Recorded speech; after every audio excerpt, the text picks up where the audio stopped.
নমস্কার সবাইকে। আমাদের আহ, আজকে একটা অন্য রকমের এপিসোড।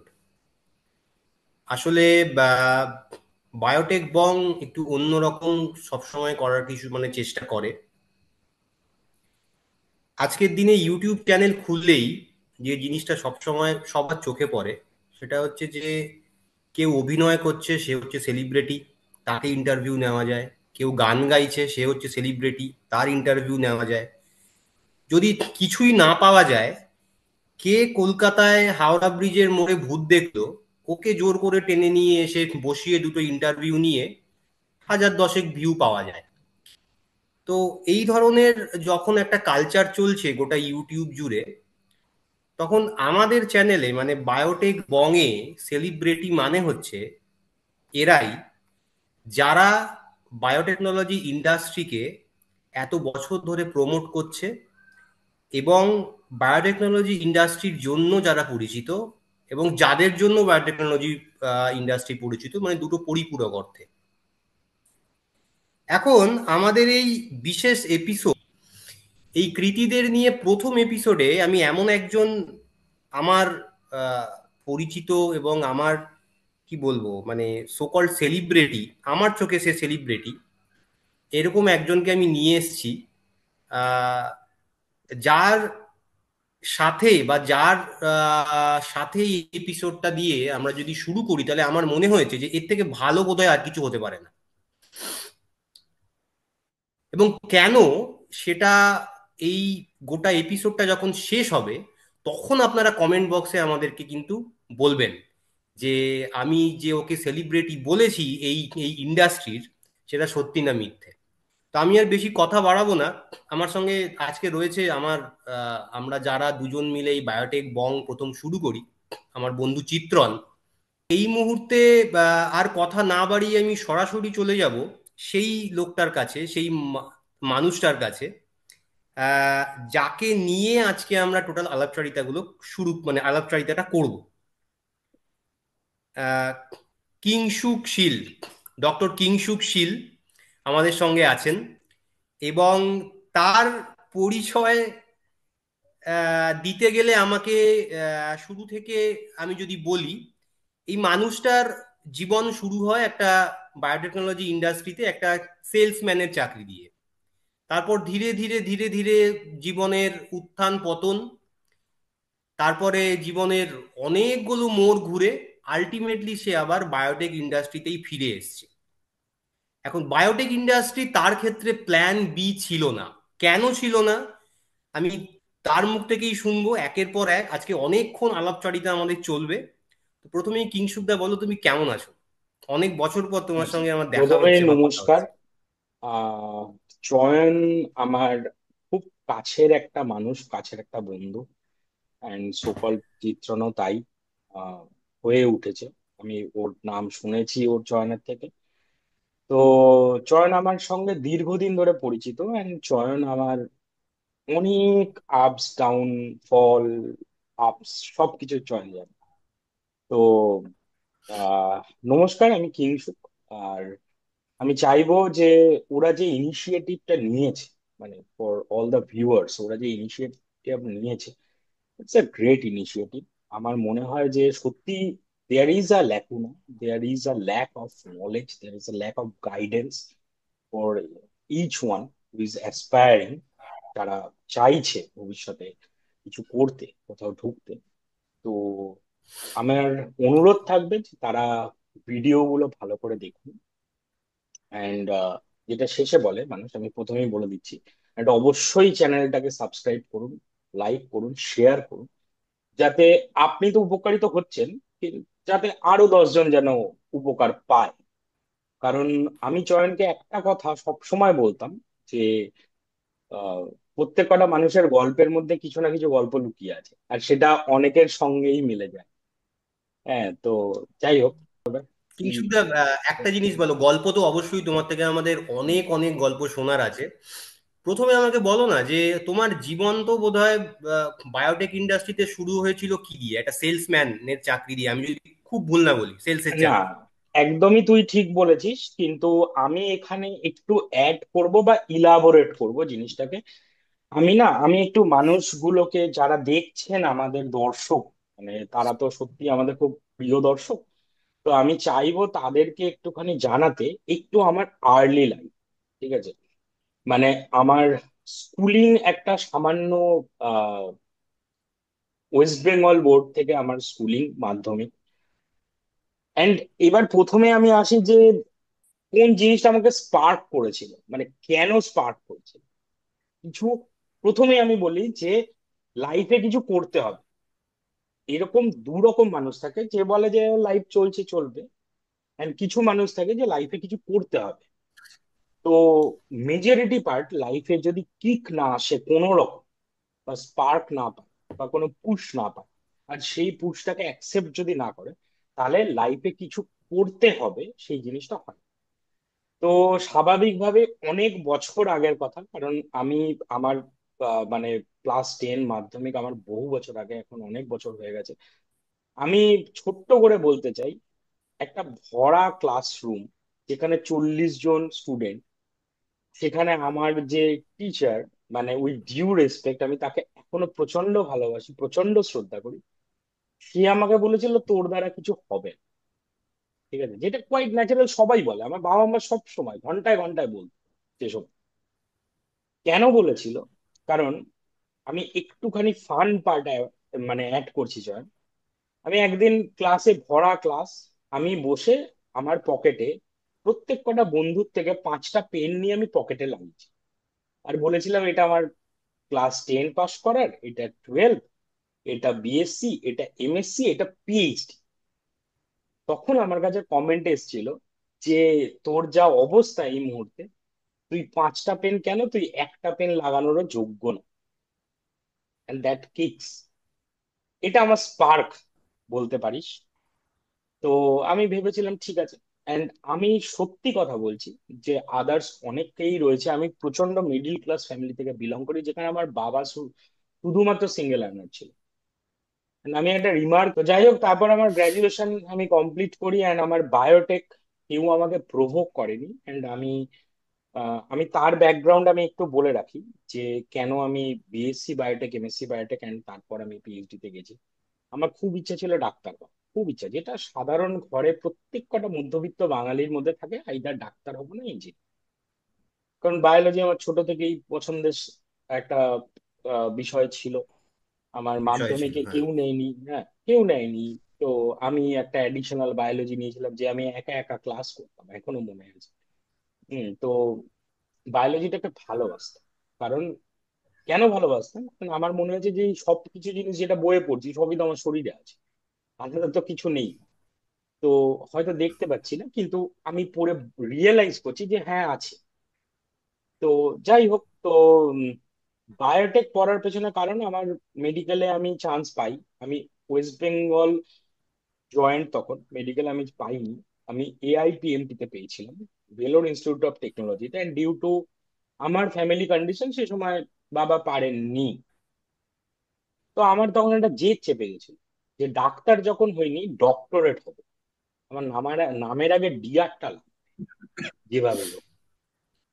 তো সেই আমার জার্নি স্টার্ট, আমি গ্রাজুয়েশন করি বায়োটেক নিয়ে। কেন বায়োটেক এবার? তখন সবাই, আমি জুলজিতে চান্স পেয়েছিলাম, আমি জুলজি অনার্স পড়তাম, and সবাই বলেছিল, আমার বন্ধুরা বলেছিল, কোনো সিনিয়র না। কারণ আমার লাইফে যদি কোনো কিছুর অভাব থাকে, সেটা হলো গাইডেন্স। সেটা আমি কোনোদিন পাইনি। সেটা মানে কেউ আমাদের পড়ে, সবারই, এবং সবাই, মানে সেই জন্যই অলমোস্ট সবাই। আমাদের আমাদের রাইট, প্ল্যাটফর্মটা তৈরি রাইট, করা। রাইট।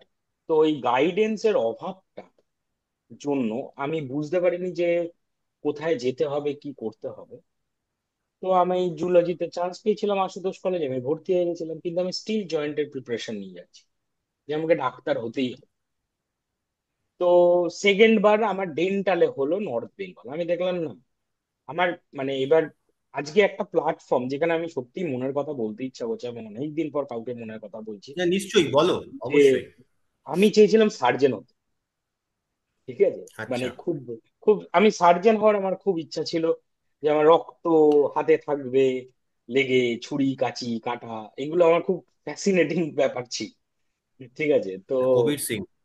হ্যাঁ, মানে শর্ট অফ তাই। তো থাকবে, সেইগুলো ছিল। কিন্তু যাই হোক, ডেন্টাল আমি বললাম ডেন্টাল আমি পড়বো না, তার থেকে বেটার আমি, আমার আমার আগে তো ডিআর বসানোর দরকার। সে আমি দেখছি আমার জার্নিটা এবার স্টার্ট করি। তো আমি বায়োটেক শুরু করলাম। কেন বায়োটেক শুরু করলাম, আমি দেখলাম যে একটা উম, খুব অসাধারণ একটা সাবজেক্ট, যেখানে অনেক কিছু শেখা যাচ্ছে, অনেকগুলো ভার্টিক্যাল বা শাখা প্রশাখা নিয়ে আমরা বায়োলজিকে দেখছি। জুলজি। তোমার এইখানে তোমার কাছে আমার একটা প্রশ্ন থাকবে, যে বায়োটেকনোলজি বিএসসি বা এমএসসি তোমার যে ছেলেটা বা মেয়েটা ডিগ্রি নিচ্ছে পড়ার সাথে, মানে মোদ্দা কথা বায়োটেকনোলজি এমএসসি বা বিএসসি মানে পড়ার সাথে বায়োটেক ইন্ডাস্ট্রির ডিফারেন্সটা কোথায়? তোমার কত বছরের ইন্ডাস্ট্রি এক্সপিরিয়েন্স হলো সব মিলিয়ে? আমার মোটামুটি তুই ধর 12 বছর হলো, 12 ইয়ার্স। 12 বছর, তাহলে 12 বছরের এক্সপিরিয়েন্স থেকে তুমি বলো, মানে এক যুগ, হুম। এক যুগের এক্সপিরিয়েন্স থেকে তুমি বলো যে বায়োটেকনোলজির পড়ার সাথে বিএসসি বা এমএসসির ইন্ডাস্ট্রির ঠিক কতটা ডিফারেন্স, ইন্ডাস্ট্রির কাজকর্ম বা ইন্ডাস্ট্রির। কারণ দেখ। যেসব হুম। শিক্ষার্থীরা আছে হুম। তাদের তো সবাইকার মধ্যে ডাক্তার অথবা ডক্টর হওয়ার টেন্ডেন্সি থাকে না। তাদের রাইট। হতে পারে তাদের ইচ্ছা, তাদের ফ্যামিলি ব্যাকগ্রাউন্ড, হুম। সেমন দিন আন দিন তারা বায়োটেক পড়ে তারা চাকরি কিভাবে করতে যায়। হুম। চাকরি করতে চায় এই মানসিকতায় অনেক ক্ষেত্রে হুম। হয়ে থাকে।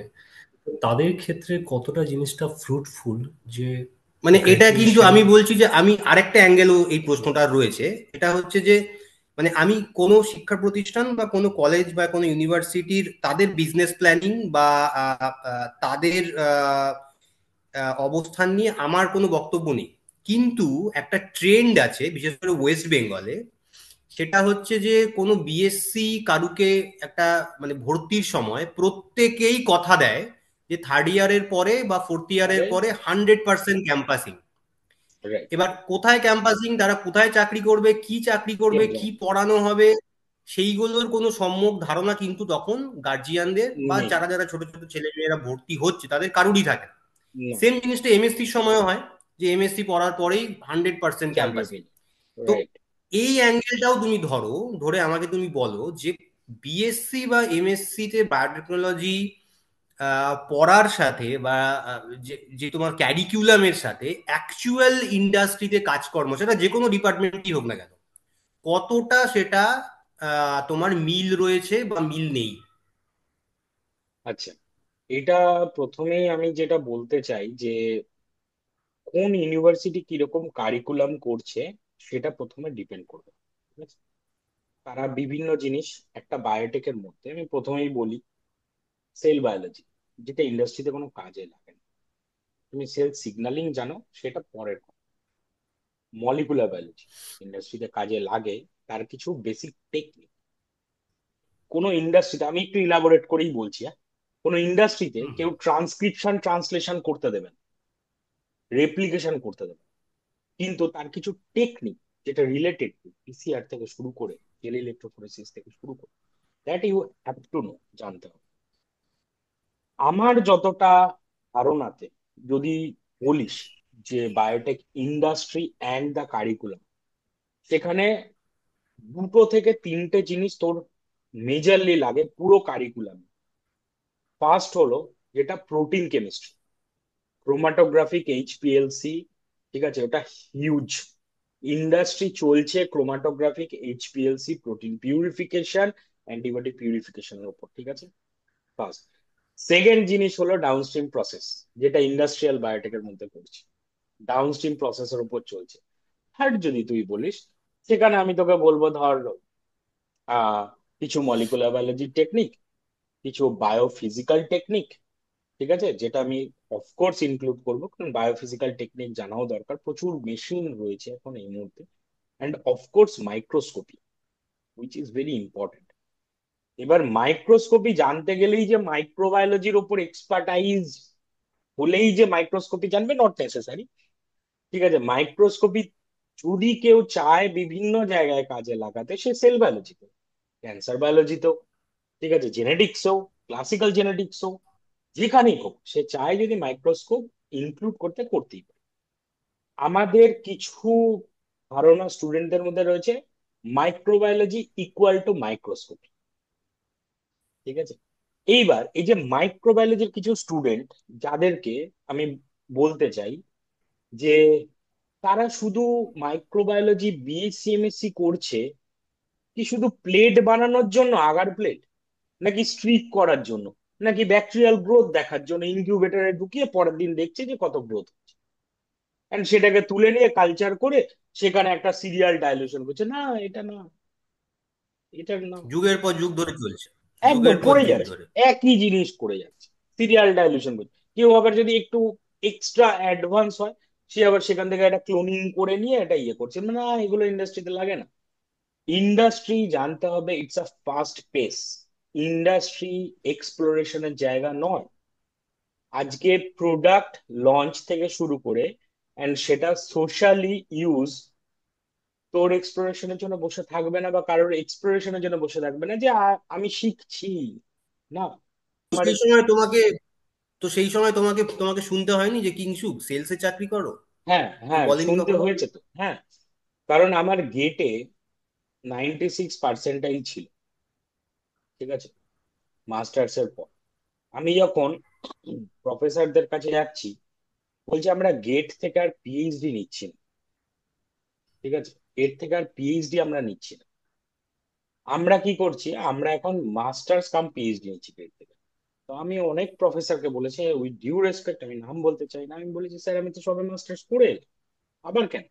বলছে না আমরা নেবো। আমার বাবাও সেই সময় রিটায়ারমেন্ট, ঠিক আছে, কিন্তু ইন্ডাস্ট্রি যদি কেউ বলে, ইন্ডাস্ট্রির জন্য তার একটা বিএসসি এমএসসির পর তার একটা প্রিসাইজ নলেজ থাকতে হবে যে ইনস্ট্রুমেন্টেশন সব থেকে ফার্স্ট ইম্পর্টেন্ট জিনিস, ইনস্ট্রুমেন্টেশন হ্যান্ডলিং। শুধু বইয়ের প্রিন্সিপাল আমি বলে দিলাম জেল ইলেকট্রোফোরেসিস বা আরটিপিসিআর না, আমাকে জানতে হবে আরটিপিসিআর এর প্রস অ্যান্ড কনস, কোন অপটিমাল টেম্পারেচারে আমি কি করব, জানতে হবে। শুধু ওই অ্যানেলিং আর ইয়ে করলে, ডিন্যাচুরেশন জানলে হবে না, হবে না বই থেকে। হবে আমি না। একটু ইন্টারেক্ট করছি। মানে যে ছেলে বা মেয়েটা হুম যদি আগে থেকে মাইন্ড সেট করে যে আমি ইন্ডাস্ট্রিতে যেতে চাই বা ইচ্ছুক, হুম। তাহলে বিএসসি বা এমএসসি তে সে যতগুলো ইনস্ট্রুমেন্টকে উপর কাজ করছে সেই ইনস্ট্রুমেন্টটাকে অ্যাটলিস্ট ভালো করে শেখা। একদম ওর ঠিক, হাতের কাছে একদম যতগুলো ঠিক, ইনস্ট্রুমেন্ট আছে, একদম কেউ ঠিক, যদি হুডটাকে ভালো শেখে, একদম মাইক্রোবায়োলজি হুডটা, একদম সেটাকেই ভালো করে একদম শিখবে, একদম তাতেও তার একটা পসিবিলিটিস আছে, একদম একটা বেসিক এন্ট্রি নেওয়ার একটা প্রবাবিলিটি থেকে যায়। প্রবাবিলিটিস ঠিক। আছে, একেবারেই হুম। তাই।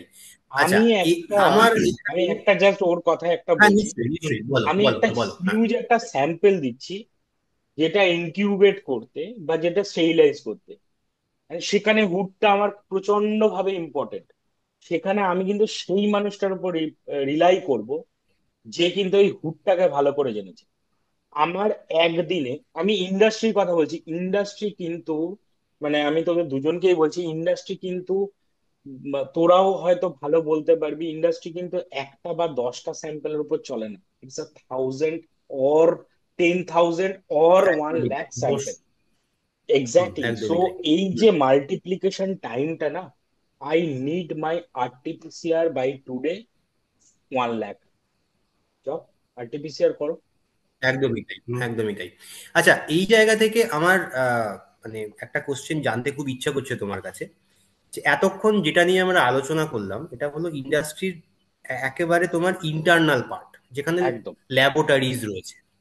কিন্তু ইন্ডাস্ট্রি মানে তো শুধুমাত্র ল্যাব নয়, শুধুমাত্র না প্রোডাকশন থেকে কিউসি কিউএ নয়। না, ল্যাবরেটরির বাইরেও একটা বৃহত্তর ইন্ডাস্ট্রি রয়েছে, বিশাল যেখানে বড়, হয়তো সব হাজার থেকে বড়। হাজার লক্ষ লক্ষ মানুষ রয়েছে, এবং যারা বেসিক্যালি ইন্ডাস্ট্রির জন্য যদি একটা সামান্য রিয়েজেন্টও কিনতে হয়, তাহলে ওই লোকগুলো যারা তোমার ওই ইন্ডাস্ট্রির বাইরে গিয়ে হাজার হাজার রোদের মধ্যে জলের মধ্যে পুরে বিজনেসটা নিয়ে আসছে, এরাও কিন্তু ইকুয়ালি ইন্ডাস্ট্রির অংশ। এবং ইকুয়ালি আমার মনে হয় যে এরা ইন্ডাস্ট্রির ভেতরে যারা আছে এদের হুম, থেকেও এরা কিন্তু মেজর রোল এটা কিন্তু প্লে প্লে করছে। করছে। কিন্তু আমাদের বিএসসি বা এমএসসির ক্যারিকুলামে দাঁড়িয়ে এই পার্টটা, মানে ধরো বিজনেস ডেভেলপমেন্ট, আমি বলছি ধরো সেলস, আমি বলছি মার্কেটিং, মার্কেটিং। এই অংশগুলো আমার মনে হয় কোথাও যেন অবহেলিত। এবং আমি এই কনভারসেশন শুরু করলাম এই জায়গা থেকে যে কিংশুকদা তোমার জার্নি বোধহয় একটা সেলস একজন এক্সিকিউটিভ হিসেবে। আসছি এবং আসছি। তুমি যদি বলতে আমাকে হ্যাঁ, এবং তারপর তুমি যদি আমাকে ওই জায়গা দিয়ে যদি আমি শুরু করতাম, আমার এইখানে প্রশ্ন থাকতো তোমার কাছে যে তোমার যখন শুরু হয় এরকম একটা সেলস এক্সিকিউটিভের চাকরি দিয়ে এমএসসি পড়ার পর, বায়োটেকনোলজি পড়ার পর, তুমি বিজ্ঞানী হওনি, তুমি ল্যাবের ভেতরে ঢোকুনি ইন্ডাস্ট্রি, তুমি ল্যাবের আউটসাইড দ্য ল্যাব তোমার একটা জার্নি শুরু হলো। সেখানে কি তোমাকেও শুনতে হয়েছে ফুল পিসির কাছ থেকে, বা ধরো তোমার আমাদের তোমার ঠিক উল্টো দিকের বাড়ির যে বিখ্যাত তোমার মানে বিড়ি চায়ের দোকান, সে যে কিংশু কি করছো, চাকরি করছো, ও সেলসম্যান, তো এইরকম কটূক্তি কি তোমাকে শুনতে হয়েছে কখনো? যদি শুনতে হয়, তুমি তোমার জীবনের অভিজ্ঞতা দিয়ে বলো। যে আমি দুটো প্রশ্নকে একসাথেই তোমায় করে দিলাম, যে ক্যারিকুলামে কতটা এই বিষয়গুলোকে রাখাটা ভীষণভাবে প্রয়োজন, আর বাঙালি মনের মধ্যে সেলস, মার্কেটিং, বিজনেস ডেভেলপমেন্ট এই অংশগুলো একটা এমএসসি পাশ করা ছেলে যখন করে, বা এই ধরনের চাকরিতে সে যখন যায়, বাঙালির মাইন্ডসেটে যেটা রয়েছে যে আমি যদি ল্যাবে চাকরি না পাই তবে আমি ওখানে যাব, তো এইটা কতটা ভুল, এবং এইটা কতটা একটা মানে একটা কি বলবো, একটা তোমার মানে সাংঘাতিক প্রবণতা, তোমার কি হুম। মনে হয়? আচ্ছা, আমি তোর সঙ্গে একদমই একমত। কারণ আমি তোকে বলছি, সেলস, মার্কেটিং, বিজনেস ডেভেলপমেন্টের চাকরি কেউ বাই চয়েস আসে, কেউ বাই চান্স চলে আসে, এটা একদম ট্রু। ঠিক আছে, এটা একদম সত্য। বাই চান্স আসে, বাই চয়েস কেউ আসে না। কেন, এটা তুই ছোট কারণটা থেকে, কি? তুই বললে, তুই তুই তুই ধর স্কুল থেকে পড়ে আমি বললাম যে আমি একটা জিনিস বিক্রি করি, ঠিক আছে? এই মেন্টালিটি এই পৃথিবীতে, শুধু নট ইভেন এখানে, এই পৃথিবীতে কারণ নেই। যে আমি এলিমেন্টারি স্কুল পড়ছি, হোয়াটটা আমেরিকার এলিমেন্টারি স্কুলে পড়ছি, and তারপর আমি যখন গ্র্যাডস, আন্ডার গ্র্যাডস, হোয়াট এভার, আমি না একটা সেলসম্যান হব দারুণ, জানি না। এবার জানি না ইন দা সেন্স, দেখ, কেউ যদি বলে যে আমার পড়াশোনা বিএসসি তেই শেষ, আমার সেলস ছাড়া আর কোনো উপায় নেই, that's also a by chance, not choice. কেউ হ্যাবিলি, আমি দেখিনি, মাস্টার্স করে বলছে যে আমি একজন সেলসম্যান হতে চাই, আমি একজন মার্কেটিং এক্সিকিউটিভ হতে চাই, বা মার্কেটিং প্রফেশনাল হতে চাই, আমি একজন বিজনেস ডেভেলপমেন্ট ম্যানেজার হতে চাই। আমি শুনি। না কিন্তু কেন, আমি তোমাকে বলছি, ধরো তুমি একটা আমরা ঠিক উল্টো একটা জায়গা থেকে শুরু করি। ধরো একটা ছেলে বা একটা মেয়ে, সে ধরো বিএসসি পড়ছে, সে বিএসসি করলো, বিএসসি করার পরে তার ইচ্ছে সে এমবিএ করবে, হুম। সে ক্যাটের প্রিপারেশন নিল, সে আইআইএম থেকে এমবিএ করলো, তার তখন বিষয়টা কি সেলস, তার তখন বিষয়টা হলো সেলস। সেই সময় দেখা গেল আইআইএম থেকে সে সেলস পড়েছে বলে তাকে গোটা পৃথিবী তখন একটা বিশাল চোখে দেখছে। কিন্তু এমএসসি পড়ে একটা ছেলে সেলস এক্সিকিউটিভ হয়ে একটা কোম্পানিতে ঢুকলো, সে তখন তার মধ্যে কেন এটা থাকবে যে আমি সেলসের চাকরি, এটা আবার কি চাকরি?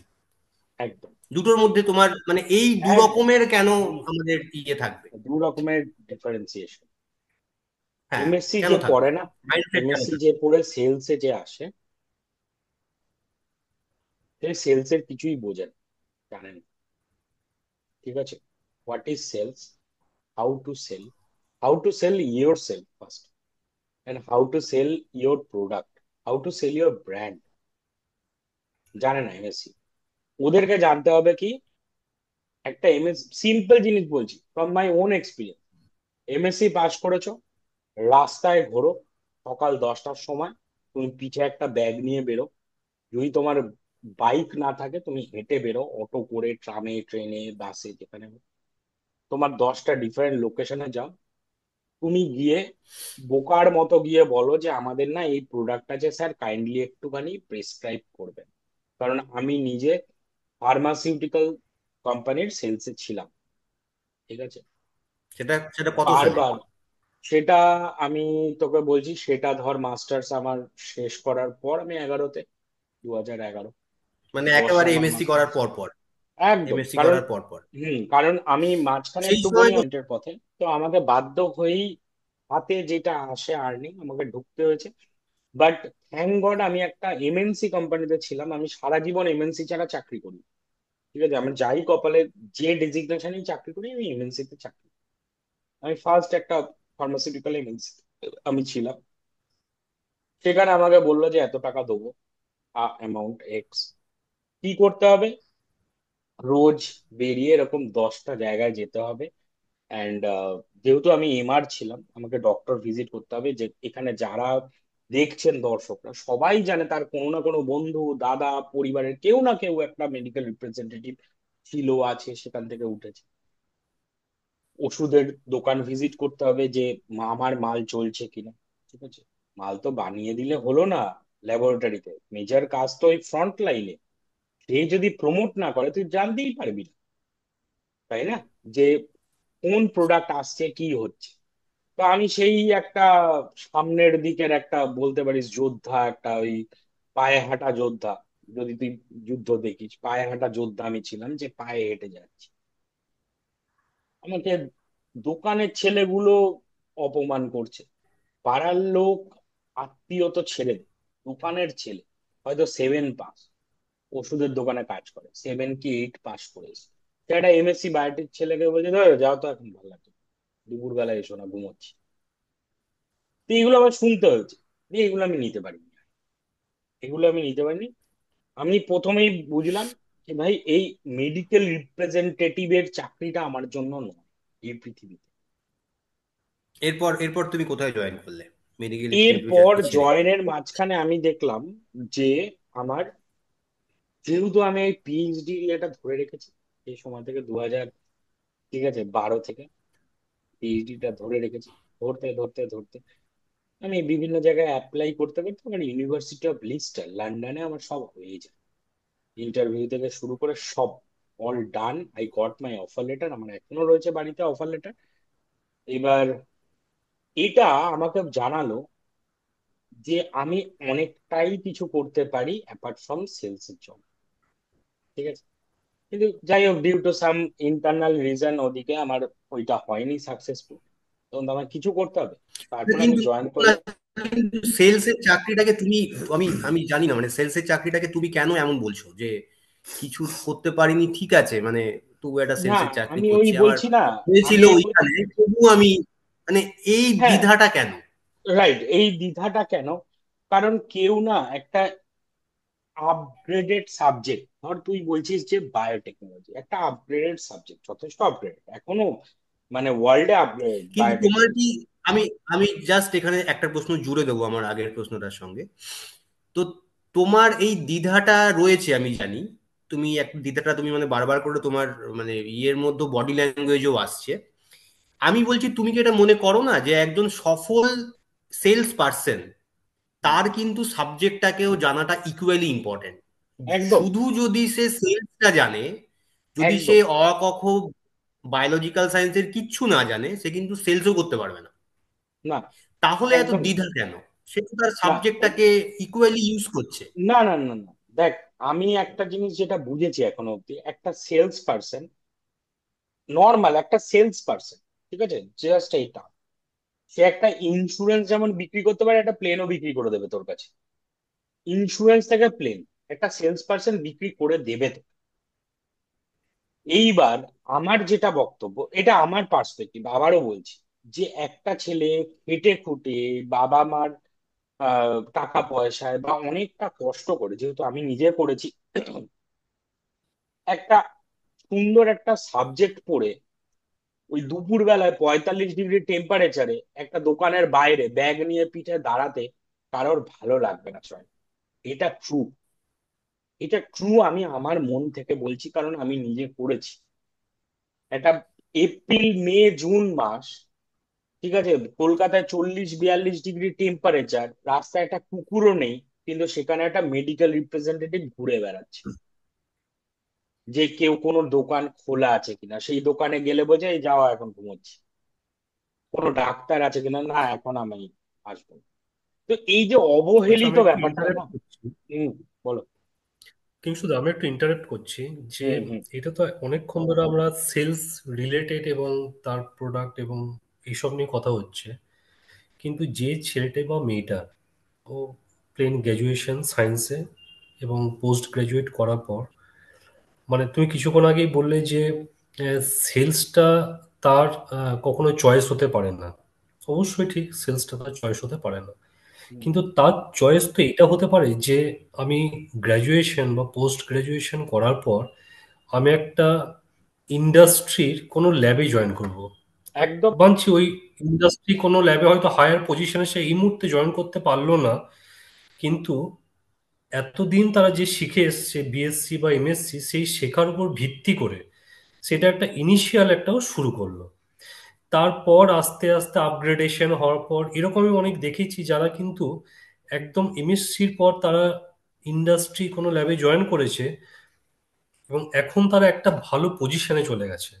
এবং ইটস ইকুয়াল টু মানে পিএইচডি করা বা পোস্ট ডক করার মতো, একদম কারণ কি একদম। একটা তাদের একটা হিউজ এক্সপিরিয়েন্স হয়ে গেছে। ইভেন আমি পার্সোনালি, আমি এখন যে ইন্ডাস্ট্রিতে আছি আমি পার্সোনালি তাদের কাছ থেকেও শিখি। মানে তারা কিন্তু কেউ পিএইচডি বা পোস্ট ডক নয়, কিন্তু স্টিল আমি কিন্তু তাদের কাছ থেকে শিখি এবং আমার মনে হয় অনেক কিছু আমার মধ্যে ল্যাকুনা আছে, এখন আমাকে অনেক কিছু শিখতে হবে, একেবারেই। হুম। যেটা আমার মনে হলো বেসিক্যালি। দেখো, আমি তোমার এই কথাতে আমি একটা কথা বলি, with due respect to all segment. আমি কিন্তু বারবারই বলছি যে কেউ যদি বিএসসি এমএসসি করে, তারপর যদি ইন্ডাস্ট্রিতে ঢোকে, তার যা এক্সপিরিয়েন্স ওখানে হ্যান্ডেল, এটা পিএইচডি স্টুডেন্টেরও কম থাকে, পোস্ট ডকেরও কম থাকে। এক্স্যাক্টলি, ঠিক আছে? PhD exactly. Post hmm, doc 50% based on the book. তোমাকে 100টা হুম। আর্টিকেল সারাদিন পড়ো, অ্যাবস্ট্রাক্ট থেকে শুরু করে তুমি একটা হাইপোথিসিস তৈরি করো, তোমার হবে কি হবে না কেউ জানে না। কিন্তু ওরা রোজ কোম্পানির যে এসওপি, যে প্রোটোকল আছে, স্ট্যান্ডার্ড প্রোটোকল, সেই অনুযায়ী কাজ করছে। ওরা প্রত্যেক দিন ভুল করছে, প্রত্যেক দিন শিখছে। ওই সেখানে একটা পিএইচডি পোস্টডক পারে না, পিএইচডি হয় পোস্টডক পুরো এবং ফেল করে যায়।